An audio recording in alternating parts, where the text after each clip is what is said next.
जनाब अस्सलाम वालेकुम रहमतुल्लाह। मैं हूं मोहम्मद साकिब एन ओवरसीज़ पाकिस्तानी। सबसे पहले तो पीटीआई के वर्कर्स, जितने भी एक्टिविस्ट थे, और जनरली द होल नेशन, जो बंदा भी कल इमरान खान साहब की कॉल पे बाहर निकला, मैं उन सबको मुबारकबाद और दाद देता हूँ। कल F9 पार्क में और पूरे पिंडी इस्लामाबाद के अंदर तेज़ बारिश थी और तूफ़ानी एक माहौल बना हुआ था, लेकिन इसके बावजूद भी लोग निकले। तो उन सबको मेरा सलाम। और दूसरा, पाकिस्तान फैटफ से बाहर आ रहा है हमाद अज़हर साहब एंड टीम। क्या ज़बरदस्त काम किया है। और आप लोग इस चीज़ को जानते हो या ना जानते हो, मैं आपको एक छोटी सी मिसाल देता हूँ कि अगर आप ऑनलाइन बैंक अकाउंट खुलवाना चाह रहे हैं पाकिस्तान में बैठ के यूके का, तो आपको वो ऑनलाइन बैंक्स जो थे, नाम किसी का नहीं लूँगा, शायद उनकी जो लिबरल पॉलिसी है वो इसके ऊपर एक्ट करे, लेकिन जितने भी ऑनलाइन बैंक्स हैं, लोग जानते हैं कौन कौन से ऑनलाइन बैंक्स हैं, वो आपको, जो उनकी कस्टमर सपोर्ट है वो ये कहती थी कि जनाब आप लोग फैटिफ की ग्रे लिस्ट में हैं। कुछ तो कहते थे आप लोग ब्लैक लिस्टेड हैं, तो उनको फिर बताना पड़ता था जनाब हम लोग ब्लैक लिस्ट नहीं हैं, हम लोग ग्रे लिस्ट में हैं। तो ये बहुत बड़ा काम हुआ है पाकिस्तान के लिए, बहुत से दरवाजे खुलेंगे। लेकिन इसके साथ साथ एक बड़ी कॉन्ट्रडिक्शन है, वो है हमारे आर्म फोर्सेस के जो रिटायर्ड ऑफिसर्स हैं जो बाहर निकल रहे हैं, लेकिन धीमे सुरों में। सर, आप लोगों से गुजारिश ये है कि ये धीमे सुर हम जैसे सिविलियंस पे छोड़ दें, जिनकी एक या तो इन्फॉर्मेशन कम है या उनको शायद उस तरह की गो गेटिंग किस्म की ट्रेनिंग नहीं मिली हुई। आप लोगों की ट्रेनिंग कुछ और है, आप लोगों की मोटिवेशन कुछ और है, और आप लोगों की इन्फॉर्मेशन कुछ और है।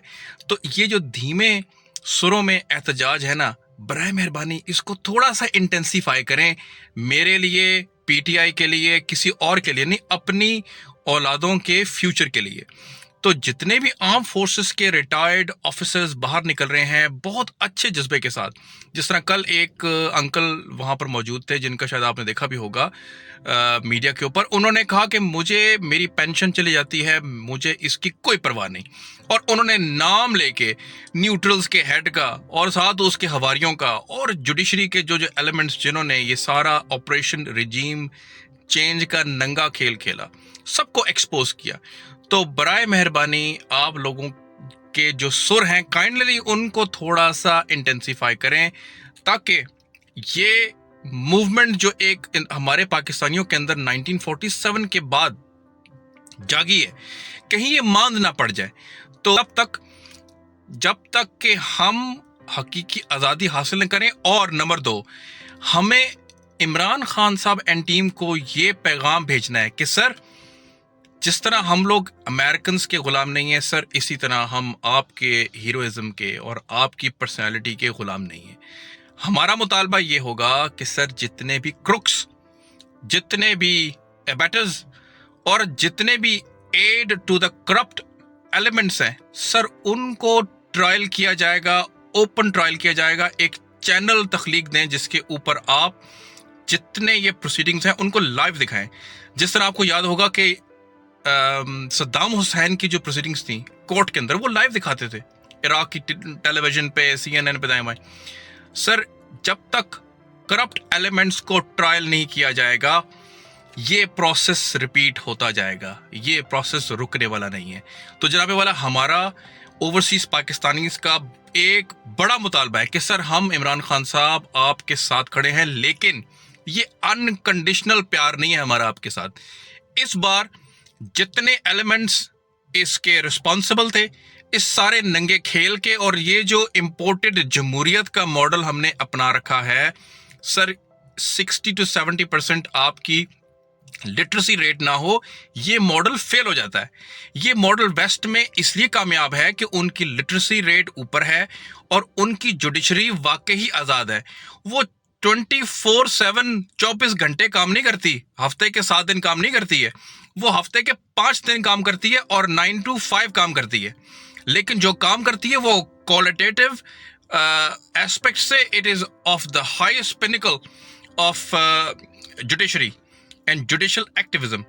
تو جناب والا یہ کام اگر نہیں ہوں گے تو عمران خان صاحب آپ آ جائیں یا آپ نہ آئیں، ہمارا مطالبہ، ہمارے مسائل وہیں کے وہیں رہیں گے.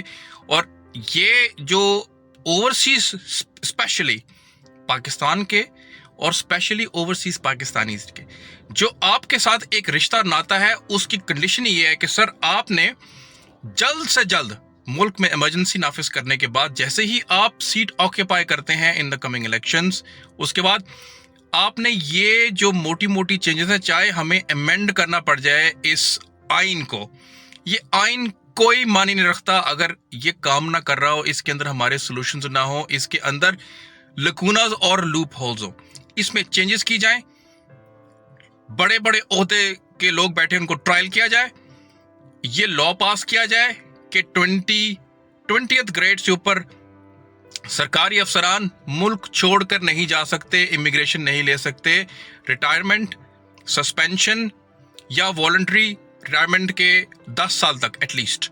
اور جو انسٹیٹیوشنز کے ہیڈ ہیں سر وہ امیگریشن نہیں لے سکتے.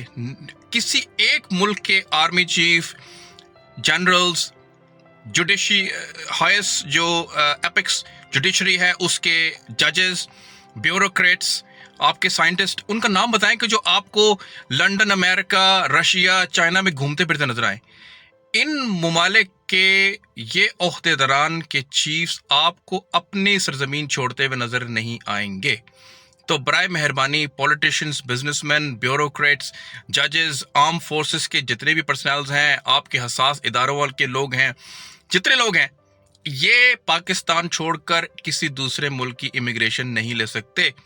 اور 7 دن سے 10 دن کے درمیان ایک کیلنڈر ایئر کے اندر یہ ملک سے باہر گزار نہیں سکتے. اس قسم کا لا اگر بنے گا تاکہ ریسٹرکٹ کیا جائے ان صاحبان کو due to the sensitivity of their positions. Otherwise sir یہ کھیل چلتا رہے گا، آپ آئیں گے نہیں آئیں گے، موٹیویشنل تقریریں، اب احتجاج کی کال، لوگوں کے مسائل وہیں کے وہیں رہیں گے. تو برائے مہربانی اس کے اوپر سوچیں اور let's ponder and find a permanent solution of this mess which we are in as a whole nation. بہت بہت شکریہ. السلام علیکم ورحمۃ اللہ. اللہ حافظ.